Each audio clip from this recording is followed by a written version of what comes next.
유형을 좀 볼게요. 자, 손익계산서의 작성 기준, 가장 옳지 않은 것. 수익은 실현 기준에 의해서 작성한다. 비용은 수익과 비용을 대응하는 입장을 적용한다. 수익과 비용은 순액으로 기재한다. 순액이요? 아니죠. 총액이죠. 수익과 비용은 발생주의가 원칙이다. 이 중에 잘못된 설명은 순액. 뭐 이런 식의 문제. 두 번째, 손익계산서에 영향을 주는 거래. 보니까 다 이익으로 끝나네. 자, 이익으로 끝나는데 이 네 가지가 다 손익계산서를 구성하는 수익이 아닌 게 있는 거죠. 그러니까 수익인 게 한 개밖에 없는 거죠. 자기 주식에 대한 처분이익은 자본 계정이잖아. 아니죠, 이거. 감자차 이익도 자본 계정이죠. 매도 가능 증권 평가 이익은 자본 계정 중에서도 기타 포괄이죠.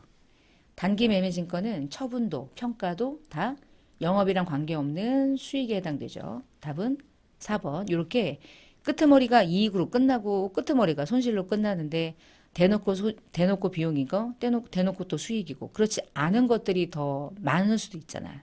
그게 다 자본 계정에 많이 있었단 말이야. 그러니까 잘 판단하셔서 계정들을 잘 분리하는 연습이 좀 필요하지 않을까 싶고요. 세 번째, 수익이나 비용에 대해서 직접적인 인과관계에 따라서 비용을 인식하는 방법으로 가장 적절한 것은 우리가 수익을 발생시켰기 때문에 그 해당되는 금액을 비용으로 발생시키자. 그러면 이것에 가장 적합한 계정 과목 중에 유일하게 뭐가 있을까? 사실은 유일하게 얘지. 매출원가가 매출이 100개면 매출원가도 100개. 근데 비싸고 원가고. 그래서 이익이 나는 거죠. 근데 여러분 감가상각은 감가상각비가 어느 정도의 수익을 창출해내기 위한 비용이 발생이었는지 알 수 있나? 모르죠. 그냥 나름의 합리적인 방법. 그래서 그냥 다 그지 같잖아요. 정액법, 정률법. 정확한 거 없잖아요. 인간이 만든 거지. 그치? 그게 정말 자산의 가치가 감소했다고 우리는 계산했지만 그게 정액법이 맞을지 생산량 비례법이 맞을진 아무도 모르죠. 인과관계가 정확한 비용을 인식하고 직접적으로 수익을 발생시켰다고 보기는 어렵죠. 얘도 마찬가지고요. 그리고 사무직 직원들이 급여가 나가면 급여를 받아간 것만큼 매출이 증가해요? 그러면 사장님은 너무 좋지. 사장님은 급여 주는 걸 아까워하지 않겠지. 그러나 고정이잖아. 그냥 주는 거잖아. 9시에서 6시까지 대부분은 이제 출퇴근을 많이 하잖아요. 그러니까 중간에 점심시간 1시간 밥 먹고. 그렇게 해서 이제 하루에 8시간 근무를 하잖아. 8시간 내리 계속 앉아가지고 열심히 일하고 막 전화 받고 막 진짜 쉬지도 않고 막 1분 1초를 막 내일처럼 막 미친 듯이 일하고 퇴근하는 사람들은 없잖아요. 거의 8시간 중에 한 2시간 정도는 딴짓 많이 할걸. 인터넷 서핑도 좀 해야 되고, 그치? 쇼핑을 어제 해야 되는데 못했어. 지금 막 장난 아니야, 가격이. 그 빨리 사야 되잖아. 그러니까 뭐 핸드폰으로 하든 컴퓨터로 하든 그리고 약간 그 직급이 좀 있는 분들은 저기 이제 맨 뒷자리에 앉아 있잖아. 그 사람들의 컴퓨터는 여기 직원들이 볼 때 안 보여. 그러니까 뭐 하는지 몰라. 근데 턱을 개고, 그죠? 이렇게 맨 끝에 앉아 있는 뭐 사자 들어가는 이제 임원들은 턱을 개고 뭐 문도 있으니까 보이지도 않아. 문 열고 들어가야 돼. 그러니까 하루 종일 턱을 개고 인상을 쓰고 안경을 쓰면서 마우스로 움직여. 빠르게 움직여. 주식하는 것 같은데? 정말 많이 봤어요. 딴짓을 미친 듯이 하더라고. 진짜 그래요. 얘기하지 맙시다. 그래서 이게 매출을 일으키기 위해서 정말 정확하게 들어간 비용이냐? 모르죠. 한 10%그 일했으면 좋지. 그치? 그러니까 사장의 마음도 이해가 돼. 월급 주는 게 아까울 것 같기도 해. 그래서 저 예전에 이제 직장 생활 할 때 있잖아요. 저는 딴짓은 잘 안 하거든요. 대신 6시 칼퇴근이 저의 이제 하루의 목표예요. 그러니까 중간에 밥 먹는 시간 1시간은 오롯이 쉬지만 나머지 이 근무 시간은요 정말 딴짓 안 해요. 뭐 하늘의 맹세코 저는 딴짓거리 잘 안 하거든요. 열심히 일만 해. 그래서 내가 일해야 되는 오늘 하루의 일에 딱 퇴근해도 문제 없도록 정확하게 딱 일을 끝내. 그리고 딱 준비하고 있다가 6시 한 5분쯤 되면은 인사하고 나오는 거야. 요즘에 이제 MZ세대가 그렇게 하듯이. 그래서 이제 위에서 절 싫어했어요. 그러니까 일은 잘하지만 재수가 없는 거지. 그래서 뭐 그랬어요. 그렇지만 저는 뭐 그냥 나왔어요. 나와서 이제 학원을 가야 되니까. 근데 직장 생활 하면서 이제 회계사 공부를 같이 했거든요. 근데 힘들더라고. 체력이 안 되고 힘들더라. 그래도 일단 바꿔야겠다. 안 되겠다. 그래가지고 이제 막 다녀야 되니까 끝나고 그냥 손살같이 막 나가고 이렇게 많이 했거든요. 싫어하더라고. 어떤 사람들을 좋아하냐면 여러분이 누군지는 모르겠지만 약간 유도리를 발휘해야 돼. 근무 시간에 딴짓해. 충분히 놀아. 놀기도 하고 일도 하고 일할 때는 하고 잠깐 힘들 때는 나가 떡볶이도 사 먹고 오고 오뎅도 하나 먹고 오고 계속 좀 쉬어요. 아이스크림도 사 먹고 알아서 유도리 있게 하고 6시 칼퇴근하지 말고 한 30분 정도 끄적끄적 뭐 해. 가끔은 야근도 해주고.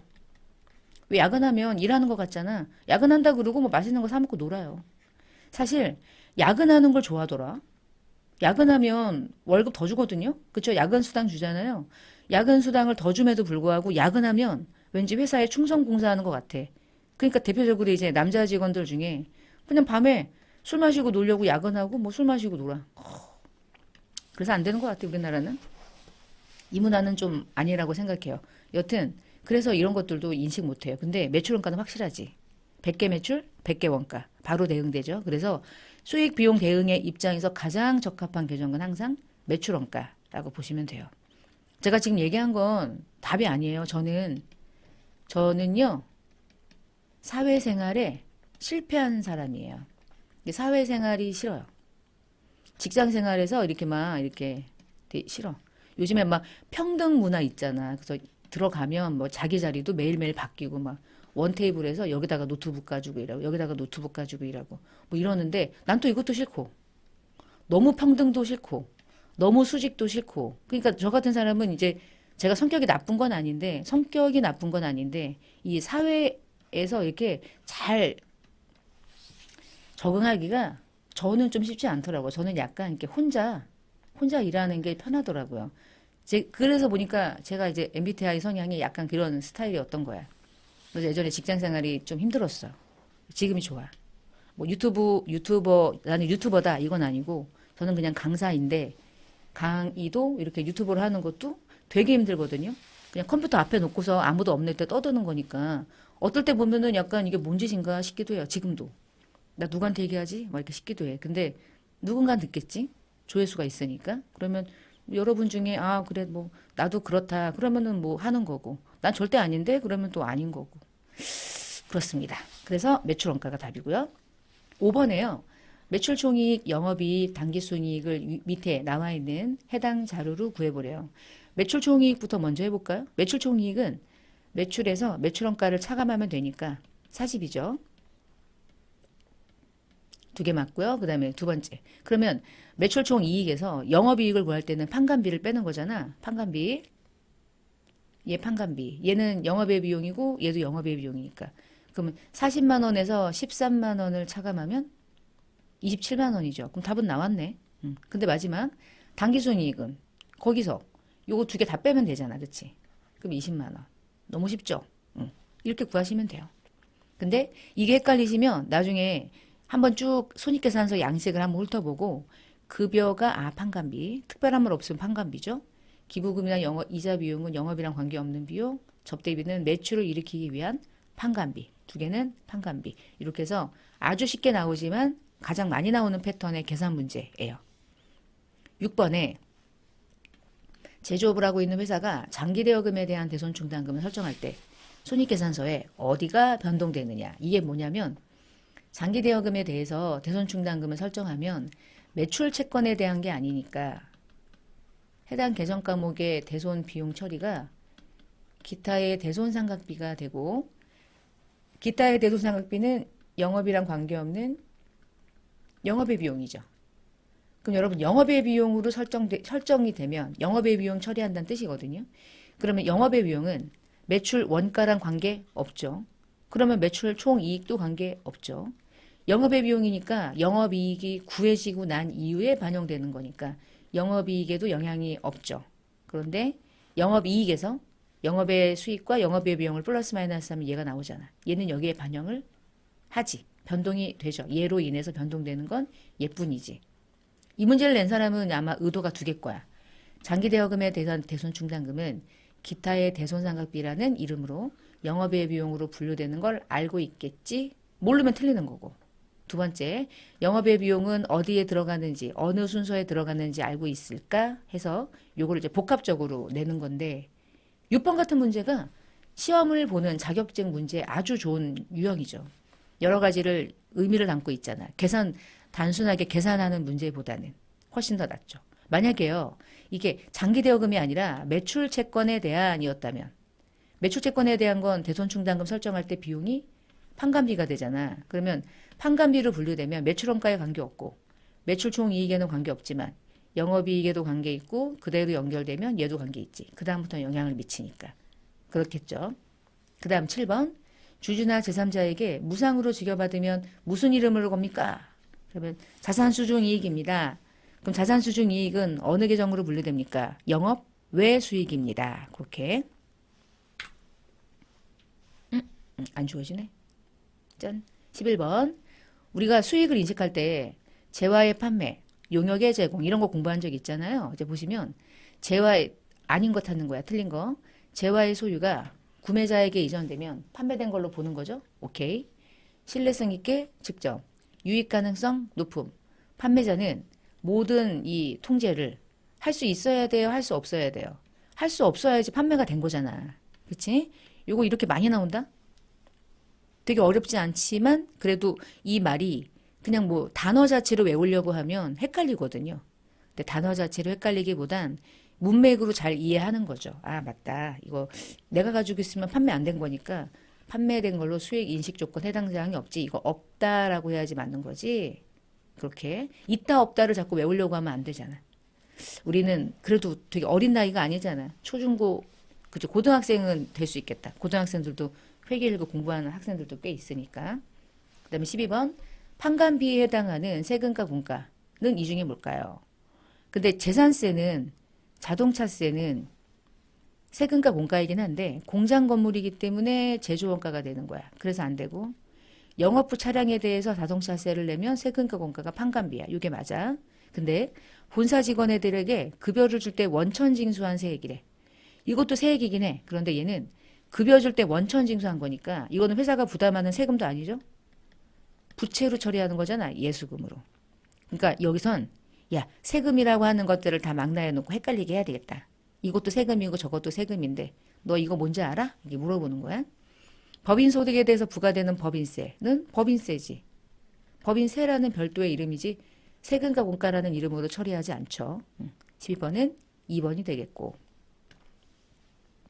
16번으로 갑니다. 매출총이익을 구하세요. 매출총이익은 매출액에서 매출 원가를 차감하는 건데 여기서 말하는 매출액을 쭉 보니까 이 매출은 매출 할인이 또 따로 있고 막 이래. 그 얘기는 순매출액을 내가 구해야 되는구나. 그럼 순매출액은 총 매출액 25만 원에서 매출 할인인 3만 원을 차감하고 또 있나 매출? 매출 애누리도 있네요. 5만 원을 차감해서 나오는 거니까요. 5만 원을 차감하죠. 20만 원이 되게 8만 원인가? 25만 원에서 8만 원을 차감하게 되네요. 그게 순매출액이 되는 거고 지우고 17만 원이 되겠죠. 두 번째가 순매출액 나오면 매출원가를 구해야 되는데 이 매출원가를 구하기 위해서는 기초가 얼마 있는지 기초는 안 보여. 그러면 기초는 없다는 얘기고 순매입액을 구해야 되는데 여기서 지금 보니까 순매입액이 얼마 있는지 안 알려주고요. 순매입액을 구하라는 거야 지금. 파란색으로 해볼게요. 전체 매입액이 얼마인지 보니까요. 19만 원입니다. 이 중에 매입했을 때 할인받은 게 만 원이고 매입했을 때 환출된 게 15,000원이래. 요 두 개는 매입액에서 제외돼야 되는 차감 계정이야. 그러니까 순 매입액은 얼마냐?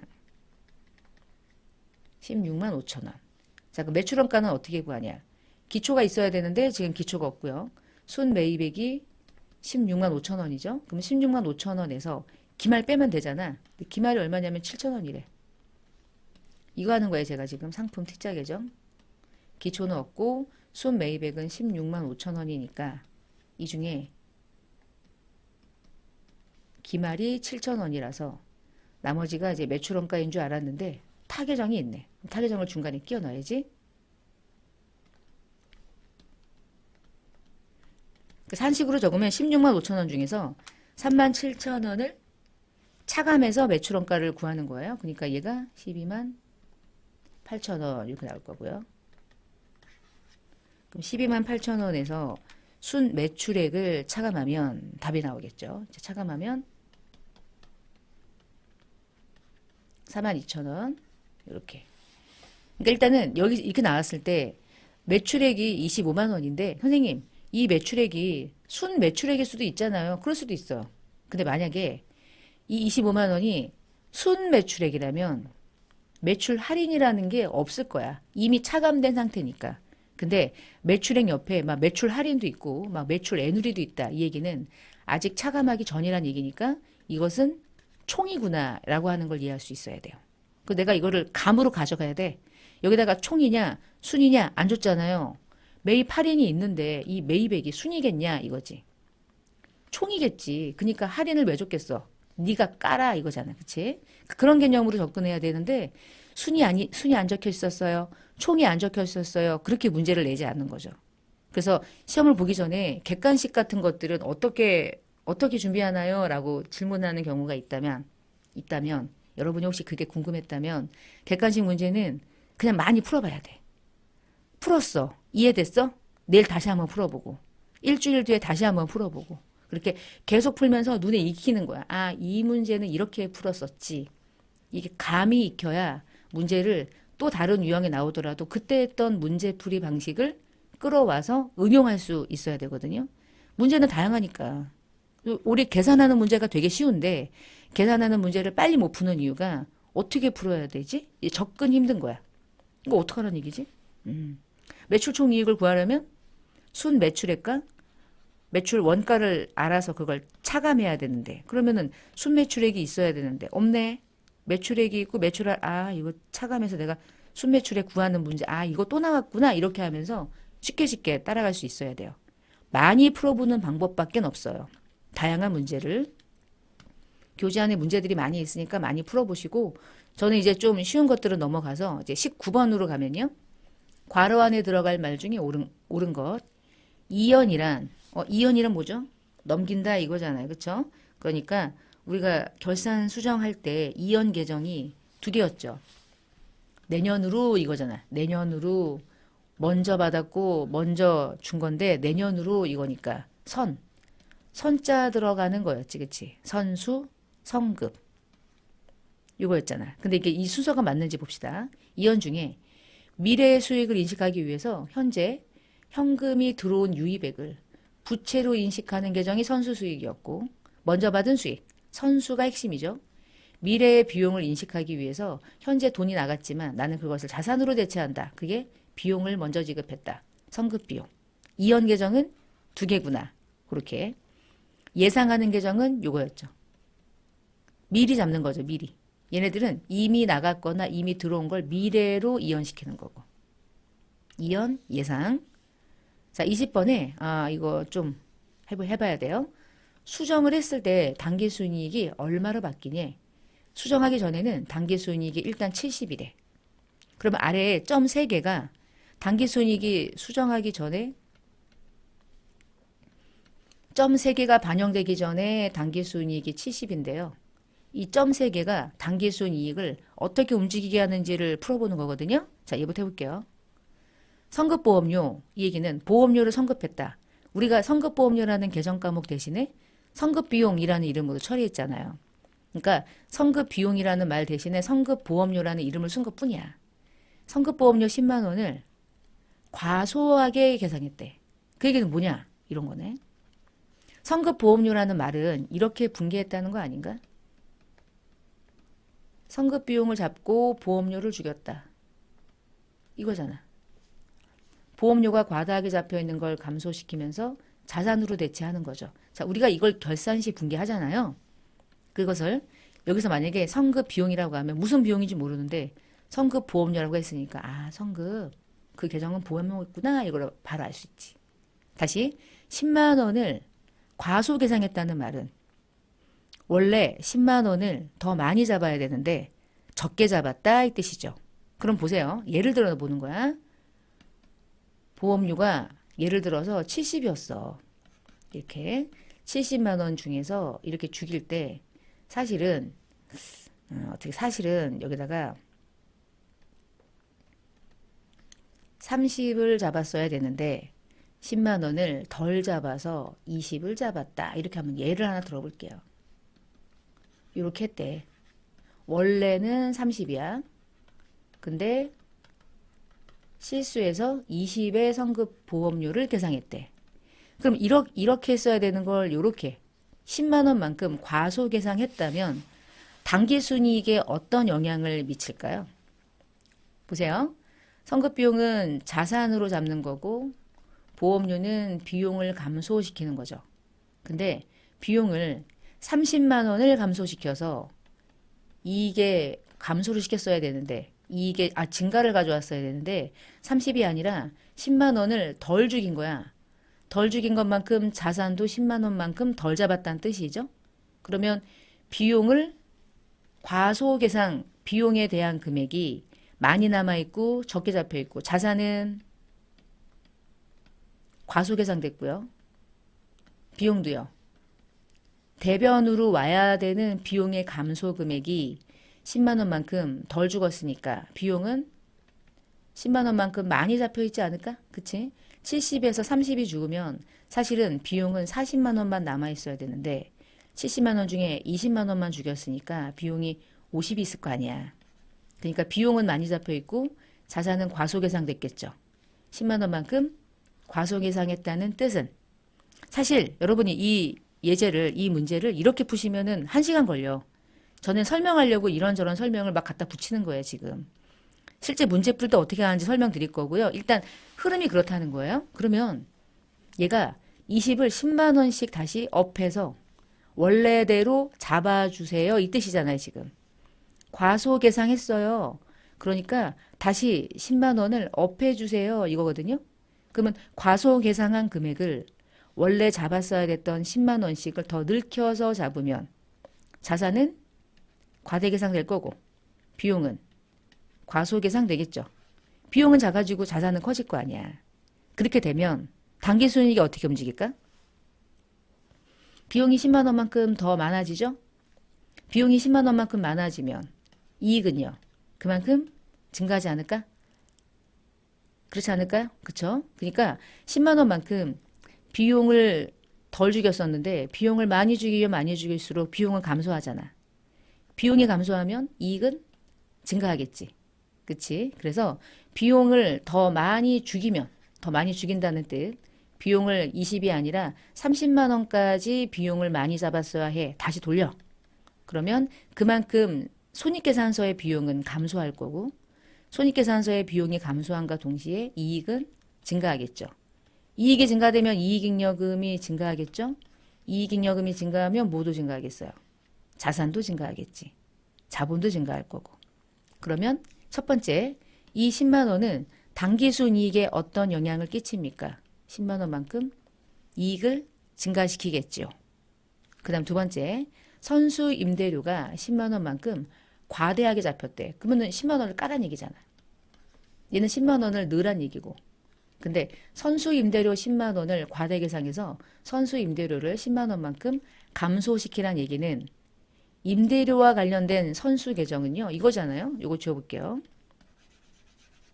제가 지금 이렇게 설명하는 대로 문제를 푸시면 안 돼요. 왜냐면 이게 어느 정도 이해를 좀 하시라고 이런저런 얘기를 제가 붙이는 거고 시험 보실 때는 빨리 푸는 방식이 있어요. 이해를 해야지 빨리 푸는 방식이 이해되니까 이런저런 얘기를 하는 거야. 선수 임대료는 예전에 제가 이제 기중에 임대료를 받았을 거 아니야. 이렇게 차변에 현금 들어오면서 잡았는데 기말에 임대료를 죽여. 왜냐면 차기분에 대한 임대료거든. 그리고 걔를 선수 수익이라는 부채로 잡는 거지. 근데 10만 원을 과대 계상했대. 그냥 10만 원 넣어볼게요. 그러면 10만 원을 죽이란 얘기잖아. 과대했으니까 10만 원을 까란 얘기잖아. 그럼 10만 원을 까면 임대료가 있었던 금액에서 임대료가 감소가 되는 금액이 그만큼 작아지니까 실제 임대료라는 수익에 어떤 영향을 미치겠어요? 수익이 감소됐다가 다시 수익이 증가하겠죠. 수익이 증가하면 어떤 일이 벌어질까? 이익이 증가하겠지? 그치? 이익이 증가하면 부채도 없어졌잖아. 그치? 부채가 없어졌으니까 수익은 증가하는 거야. 부채를 죽이고 수익으로 다시 되돌리는 거죠. 이렇게. 그럼 이익의 증가를 가져오겠네요. 이것도. 그다음에 세 번째. 미수이자는 우리가 결산할 때 이자 수익을 잡긴 잡는데 아직 들어오지 않았다. 그때 잡는 자산 계정이죠. 근데 10만 원을 과대하게 잡았대. 그러면 10만 원을 잡았었는데 10만 원을 과대하게 잡았으니까 10만 원을 까란 얘기잖아. 그럼 10만 원을 없애봐. 없애. 그러면 이자 수익이 있었는데 이자 수익이 이제 사라지는 거죠. 이자 수익이 있었는데 이자 수익을 사라지게 하는 거잖아. 그럼 수익이 어떻게 돼? 수익이 감소하죠. 수익이 감소하면 이익은 단기순 이익은 그만큼 감소하겠지. 이 세 가지가 이런 영향을 끼칠 거야. 단기순 이익에. 그럼 20 증가됐다가 10만 원 까이니까 실제로는 10만 원만 증가돼서 20번에 단기순 이익은 얼마로 바뀔 것이냐? 그러면 80으로 바뀐다. 이렇게 이해를 하시면 되는데 이렇게 하면 여러분 지금 몇 분 걸렸어요? 시간을 안 쟀어. 꽤 많이 걸리잖아. 그러니까 이제부터 푸는 방법을 설명드릴 테니까 한번 보세요. 되게 쉬워요.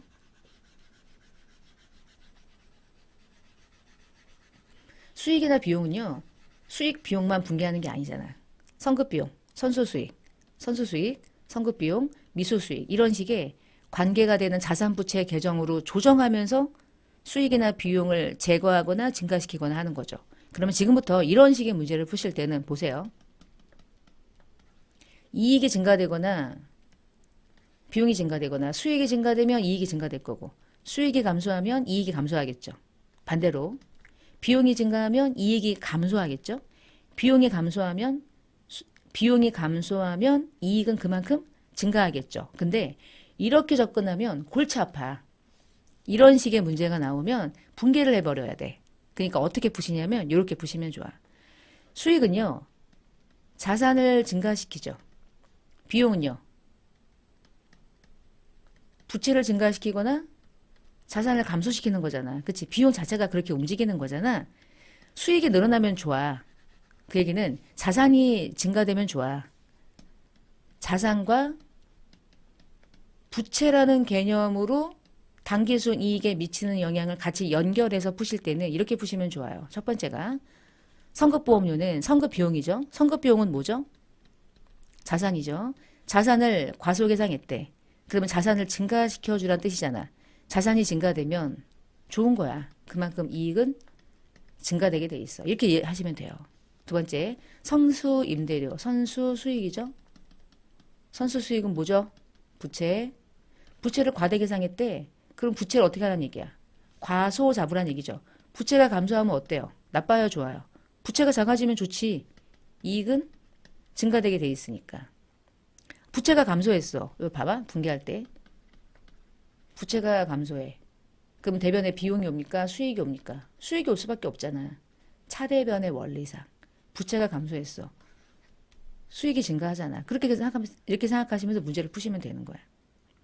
이렇게. 그러니까 선수임대료라는 부채를 과대했으니까 선수 수익이라는 부채를 죽여.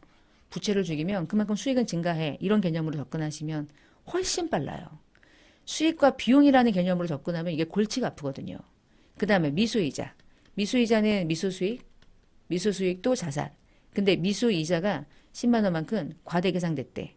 그러면 미수수익이라는 자산을 감소하라는 얘기잖아. 자산을 감소하면 어떻게 돼요? 이익은 감소하겠지. 자산과 이익은 같은 부등호인 거야. 부채가 감소되면 좋아. 좋다는 얘기는 이익이 증가된다는 뜻. 부채가 늘어나야 돼. 그러면 부채는 안 좋은 건데 부채가 늘어나. 그러면 이익은 감소하겠지. 이렇게 말도 안 되는 방식으로 접근해서 문제를 풀어도 돼요. 결국에 이 부채와 같이 움직이는 상대 계정은 수익 아니면 비용이거든요. 근데 부채가 감소됐어. 감소시켜야 돼. 부채가 감소된다는 얘기는 부채만 움직여? 같은 계정인 손익계정도 같이 움직이는 거잖아. 그러니까 자산과 부채의 움직임만 가지고 그 수익과 비용의 움직임의 결과가 이익에 어떤 영향을 미치는지를 바로바로 대응해서 문제를 푸실 수가 있는 거예요. 그래서 얘는 자산을 과소하게 잡았대. 그럼 자산이 증가돼야 돼. 자산이 증가되는 순간 이익은 증가하겠지. 예. 선수 수익을 과다하게 상했대. 부채를 많이 잡았대. 그 얘기는 부채를 죽이란 얘기죠. 부채를 죽이게 되면 이익은 증가하겠죠. 예. 미수 수익이 10만 원만큼 많이 잡혔대.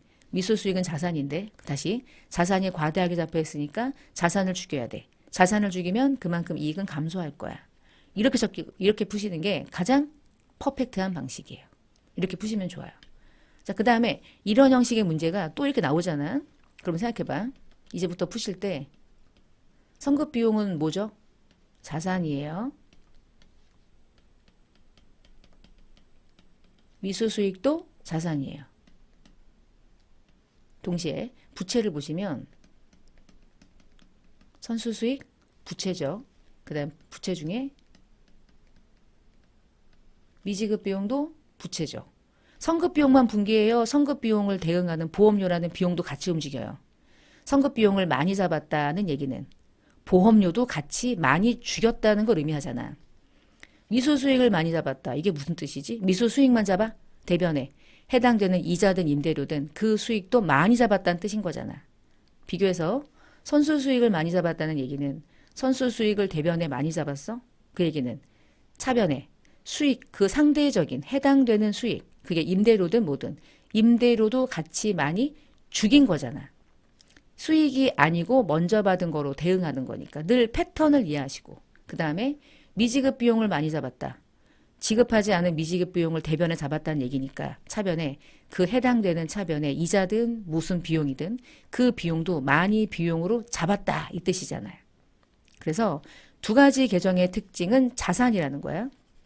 이 두 가지의 특징은 부채라는 거죠. 이렇게 구분을 해놓고요. 이렇게 생각하시면 돼요. 요 두 개 자산은요. 이 두 개 자산을 과대 계상하면 할수록 이익도 많이 잡았다 이 뜻이야. 얘를 많이 잡으면 이익이 커져. 얘를 적게 잡으면 이익은 감소가 되는 거야. 그러니까 선급 비용을 과대 계상했습니다. 이 얘기는 선급 비용은 많이 잡았습니다. 다시 미수 수익을 과대 계상했습니다. 미수 수익을 많이 잡았습니다. 그 말은 곧 까세요. 죽이세요. 과소하세요. 이 뜻이죠. 그러면 과대 계상했으니 원래대로 조정하세요. 그러면 과소하라는 얘기잖아. 과소시키세요 라는 말은 그 결과는 이익이 감소될 수밖에 없는 거고 선급 비용을 과소했습니다. 이 말은 선급 비용을 과소 계상했어요. 이익이 감소가 되도록 회계 처리했는데요. 10만 원에 과소 계상했으니 적절하게 반영해 주세요. 선급 비용 10만 원을 과소 계상했으니 원래대로 바꿔주세요. 이 얘기는 과소를 과대해 주세요. 이 뜻이잖아요. 그러면 동시에 이익은 증가가 되겠죠. 이게 과소했다, 과대했다 이 말이 과소 계상했다는 말로 끝내면 안 되잖아. 원래보다 적게 잡았다 이 뜻이죠. 그럼 어떻게 하라는 얘기예요? 원래대로 과대해 주세요. 얘는 원래대로 까주세요. 얘는 원래대로 까주세요. 이 뜻이잖아요. 그렇게 이해하셔야지 이 자체가 이게 어떻게 했다는 얘기지? 이렇게 해버리면 안 돼. 그리고 제가 지금 방금 전에 막 길게 이런저런 설명했던 것처럼 붕괴하고 앉아있으면 안 돼요. 그러면 이제 2시간 걸리는 거예요. 이거를 뭐 학문적으로 풀으라는 문제가 아니잖아. 후딱후딱 풀어야 되는 거잖아. 고민은 공부할 때 하고 시험 볼 땐 빨리빨리 풀어나가야 되고. 그러면 기출문제 풀 때 계속 고민만 하면 안 되지? 고민은 처음에 문제 풀 때 한두 시간 할애하는 거고 그 다음부터는 어떻게 푸는 게 빨리 푸는 건지 방법을 찾아서 후딱후딱 풀어야죠. 속도를 내서. 자, 같은 방식이에요. 부채는요. 부채는 봐. 부채를 많이 잡았다면 어떤 일이 벌어질까? 부채를 많이 잡으면 좋아? 슬프지. 이익은 과소되겠지. 반대로. 부채를 적게 잡으면 적게 잡을수록 이익은 증가해. 근데 이렇게 했대. 선수임대료를 과대했대. 과대했으니까 어떻게 줘야 돼? 원래대로 줄여라 뜻이야. 줄이라는 뜻. 줄이면 어떻게 될까? 원래 이익이 다시 증가하겠지. 10만 원만큼. 이런 식의 문제는 뭐 회계 1급뿐만이 아니라 뭐 세금 2무까지도 뭐 계속 나와요. 어떻게 푸냐? 선급보험료, 선급비용, 선급비용은 자산. 자산이 적게 잡혔어? 자산을 증가시키라는 얘기군. 자산이 증가되면 이익이 증가되겠지. 이익의 증가 요인. 선수 수익, 부채를 많이 잡았네. 아, 그래. 그럼 부채 10만 원을 감소시키란 얘기야? 부채를 감소시키면 그만큼 이익은 증가되겠군. 당기순이익의 증가. 미수수익은 자산을 많이 잡았어? 아, 자산을 감소시키란 얘기군. 자산이 감소되면 10만 원만큼 이익은 감소하겠군. 증가, 감소겠군. 이렇게 문제를 푸시면 되겠습니다. 자, 그러면 여기서 이제 20번 문제를 마무리를 해볼게요. 많은 생각을 좀 하셔야 돼요. 근데 처음부터 그냥 무작정 이렇게 해서 외워버리는 것도 좋은 방법은 또 아니거든요. 자, 그러나 지금까지 제가 설명했던 것들에 김 빠지는 얘기를 하나 하면 그래봤자 한 문제 나오는 거야. 우리 일단 시험이잖아. 만약에 실무적으로 내가 이 일을 기업에서 활용하는 입장까지 만약에 크게 보면 사실은 뭐 중요합니까? 분개만 잘하면 되지. 근데 이 20번 같이 문제를 내는 경우는 이런 거죠. 회계 공부했는데 이러한 내용들을 줬을 때 이 세 가지가 원래대로 수정이 되면 적절하게 수정이 되면 원래 기존의 당기순이익이 이 내용들로 통해서 얼마로 바뀌는지 이론적으로 잘 이해하고 있는지 시험이니까 물어보려는 거고 그게 문제로 출제가 될 뿐이고 이것이 평생 살아가면서 우리 인생에 어떤 의미가 있냐. 제가 볼 때는 아무런 의미는 없어요. 무의미하다. 근데 이쪽 관련된 공부를 계속해야 된다. 그러면은 시험을 보니까 그러면 아주 의미가 있지. 끝도 없이 징글징글하게 계속 나오니까. 개정으로 이해하시면 좋고 그리고 제가 설명하지 않은 또 다른 방식으로 여러분의 방식으로 이 문제를 빨리 푸는 어떤 방법을 체득하셔도 좋고 여러분 중에 이런 것들을 금방금방 캐치하셔가지고 내 방식으로 이 문제를 이해해서 푸는 학생들도 엄청 많아요. 그리고 저도 많이 배우거든요. 그러니까 여러 가지 방식이 있는 거야. 꼭 내가 진리는 아닌 거죠. 진리는 세상에 없으니까. 자, 그 다음에 24번 또 한번 해볼게요. 요 세 개가 결산을 했더니 아래 내용이 확인됐대. 이것들을 원래대로 수정을 해보래. 그러면 당기순이익이 얼마가 플러스 마이너스가 되니? 그러니까 방금 전 문제랑 똑같은 건데 방금 전은 당기순이익을 수정전 걸 주고 이것들을 가지고 플러스 마이너스를 해서 수정을 했을 때 당기순이익이 얼마로 바뀌는지를 물어본 거고 얘는 당기순이익이 얼마로 바뀌는지 하지 말고 그냥 구해봐. 당기순이익이 얼마가 플러스 돼 또는 마이너스 돼 이거거든요. 자, 이거 빨리 푸는 방법. 손익계산서에 이자 수익 중에 28,000원은 차익거래. 그러면 28,000원은 수익으로 남겨놔야 돼요. 선수 수익으로 대체하고 수익에서 제거해야 돼요. 수익에서 제거해야 되겠죠? 그럼 어떻게 해? 이익은 그만큼 감소하겠지. 이자 수익 28,000원은 내년 거래. 그러면 단기 이자 수익에서 28,000원만큼 까야 될 거 아니야. 그리고 선수 수익을 잡아야 되겠죠. 분개하려면 어떻게 하면 돼요? 차변의 이자 수익, 대변의 선수 수익. 그리고 두 번째, 임차료 중에서 50만 원은 차익거래. 그러면 임차료 50만 원을 죽이고 성급비용 잡는 거죠. 그럼 비용이 감소하니까 어떤 일이 벌어지겠어? 비용이 잡혀있던 50만 원이 비용이 감소해. 비용이 감소하면 그만큼 이익은 증가가 되겠죠. 50만 원의 증가하시면 되겠고 그 다음 손익계산서에 보험료가 있는데 그중에 10만 원은 차익거래. 그러면 단기 보험료 중에 10만 원이 죽는 거죠. 보험료는 비용이죠. 비용이 죽으면서 자산이 돼. 비용이 죽으면 뭐가 늘어날까? 비용이 감소되는 만큼 당기순 이익은 그만큼 증가하겠지. 그럼 60만 원에서 28,000원을 제한 실질적으로 당기순 이익의 변화는 플러스 마이너스 하면 57만 2천원 만큼 당기순이익은 이 세 가지로 인해서 증가가 되겠죠. 그래서 답은 3번일까요? 57만 2천원만큼 당기순이익은 증가할 것이다. 이게 훨씬 더 방금 전에 문제 푼 것보다 더 이해가 된다. 그치? 왜냐하면 선수수익, 성급비용 이런 이름으로 말하지 않았고 그냥 이 내용 자체를 설명해 줬으니까 이것은 이해가 돼. 왜 정확하게 이해가 됐냐면 손익계산서 개정으로 접근해서 문제를 풀어서 훨씬 더 좀 빨랐죠. 근데 이 문제를 손익계산서가 아닌 다른 이름으로 얘가 바꿔볼게요. 이자 수익 중에 28,000원은 차기 수익이래요. 차기 수익일 때 처리하는 이름이 선수 수익이죠.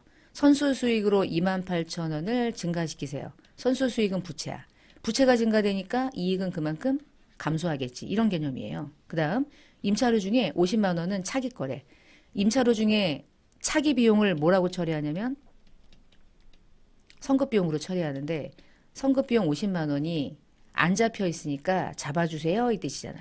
선급 비용은 자산이다. 자산을 증가시키래. 그러면 이익은 그만큼 증가할 거지. 보험료 중에 차기 거래. 이것도 똑같이 선급 비용이죠. 선급 비용 10만 원이 차기 건데 안 잡혔대. 그럼 선급 비용이라는 자산이 증가될 거야. 선급 비용이라는 자산이 증가되면 그만큼 이익은 증가하겠죠. 이런 문제 잘 기억했다가 푸실 때 어떤 방식으로 푸는 게 나에게 조금 더 편한지는 여러분이 잘 선택하셔서 이렇게 저렇게 한번 문제 풀어보시면서 문제를 한번 여러분의 것으로 만들어 가시고요. 자, 이제 28번으로 조금 넘어가 볼게요. 기말에 결산을 할 때 가장 먼저 수행해야 될 절차. 이런 문제 나오면 결산할 때 가장 먼저 수행해야 될 게 뭐지? 라고 하실 필요가 없어. 왜냐면 얘는 4개 중에 가장 빨리 해야 될 걸 찾는 거야. 결산 과정에서 가장 먼저 수행할 게 뭘까요? 저도 몰라요. 찾아야지. 이 중에. 근데 앞만 봐도 재무제표를 만드는 건 맨 마지막 아니야? 그럼 제껴야지. 그러면 봐요. 손익계산서는 수익과 비용을 마감해서 재무제표의 재무상태표를 만드는 거라고 그랬잖아. 이 과정하고 기말 수정 분계하고 뭐가 먼저여야 되겠어? 당연히 얘가 먼저죠. 얘는 말도 안 되잖아. 아닌 걸 제끼는 거야. 이렇게 하나씩 까. 그럼 2개 남았잖아. 근데 봐라. 수정 전 시산표가 있고 수정 분계가 있대. 2개 중에 수정 전은 수정 분계한 게 전이라며. 그러면 답은 2번이지. 이렇게. 만약에 여기서요. 이게 수정 후였다면 답은 기말 수정 분계가 먼저죠. 수정 분계를 하고 수정 후가 나오는 거잖아. 그리고 나서 마감하고 재무제표를 만들겠지. 선생님, 여기에 수정 후 시산표는 없잖아요. 그러면 그건 지맘인 거야, 지금. 그러니까 이렇게 결산 과정에서 가장 먼저 아니면 가장 마지막에 뭐 이런 문제 나오면 항상 어떤 형식으로 문제를 내냐면 이건 사실 우리가 생각하는 팁이야, 팁. 기말 수정 분계를 하는 것을 기점으로 해서 기말 수정 분계하기 전이면 수정 전 시산표죠. 수정 분계한 후면 수정 후 시산표죠. 요걸 기점으로 이 전에 얘가 있어야 되고 이 후에 얘가 있어야 돼. 요 3개 가지고 맨날 왔다 갔다 시험 문제는 내. 진짜 아무것도 아닌 문제. 근데 그 자체를 가지고도 문제를 내기에 괜찮거든. 헷갈려 하니까. 이 순서를 자꾸 떠올려. 그러면 안 돼. 요 안에서 문제를 얼른 후딱후딱 푸는 거지. 가장 마지막에 해야 될 건 너무나 완벽하잖아. 그럼 나머지 것들을 가지고 찾는 거야, 이렇게. 이게 있는데 이거 있어. 그러면은 얘가 먼저인 거고, 이거 2개밖에 없어. 그러면 얘가 먼저인 거죠. 이렇게. 자, 29번. 제조기업은요, 재무제표를 만드는 순서가 정해져 있는데, 언제나 가장 마지막에 만드는 것은 항상 재무상태표예요. 왜냐면, 단계순이익을 넘겨받아야 되니까. 하하하, 답이 나왔네. 근데 이렇게 문제를 내는 문제의 의도는 뭐냐? 우리를 이제 바보라 하는 거지. 근데 원래 이제 정확한 순서를 따지면 제조기업은요, 맨 첫 번째, 원가를 모르면 손익을 만들 수가 없어요. 항상 얘가 먼저야. 2번째, 그 다음 손익에 던져주면 손익이 마감돼. 손익이 마감되면 당기순이익이 만들어지죠? 그럼 당기순이익을 바로 재무상태표에 넘기지 않는다고 그랬죠. 우리가 자본 공부할 때 이익잉여금 처분계산서를 공부했던 이유는 당기순이익을 넘겨주면 3번째 이쪽으로 그 당기순이익을 다 합산한 미처분이익잉여금을 마지막에 재무상태표에 넘겨주는 것으로 재무제표가 최종 마감되고 작성된다. 항상 이 순서로 마감해요. 이 순서에서 하나라도 틀리면 숫자가 제대로 넘어가질 않아. 그러면 재무제표는 뭐 당연한 얘기인데 만들어지기가 어렵죠. 그냥 끝나버리는 거니까. 그래서 그런 문제도 종종 나옵니다. 그리고 얘는 나중에 프로그램 실행하는 문제에서 입력하는 방식으로도 무조건 한 문제 출제되고 가장 배점이 높은 문제예요.